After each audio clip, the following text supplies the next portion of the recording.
Welcome to Greenville, where surprises are around every corner.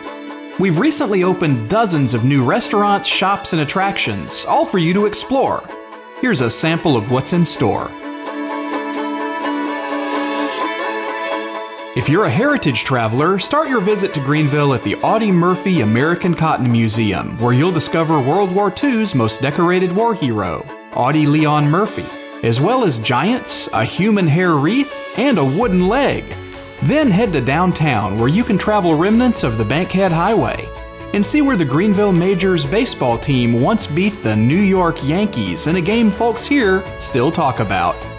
If you're an arts lover, we've got you covered. In Greenville, you'll find art galleries, performance spaces, sculptures, while even our buildings are covered in art. Are concerts and performances more your style? We have 3 diverse performance venues in downtown, with the newest being the Empty Glass Steakhouse and Saloon. The lovingly reinvigorated Texan Theater offers food, drinks, and entertainment, all for one price.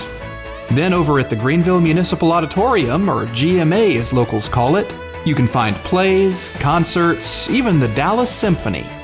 And if the great outdoors is calling your name, we have a lot of that too. We're just a short drive from 5 major lakes, with the nearest one being beautiful Lake Tawakoni. Here you can enjoy camping, boating, fishing, biking, and plenty of wildlife and relaxing. If you're looking for outdoor thrills, then head over to Splash Kingdom Water Park. After all of that, you've probably worked up quite an appetite. So we have wonderful places to eat and drink, both major chains and charming local places that serve up everything from renowned barbecue to award-winning pies. We even have an award-winning winery. No matter what you're craving, we'll fill you up. So whether you're looking to get away for a week or a weekend, head over to Greenville. Our hotels, restaurants, shops, and attractions are ready, and we promise we'll surprise you.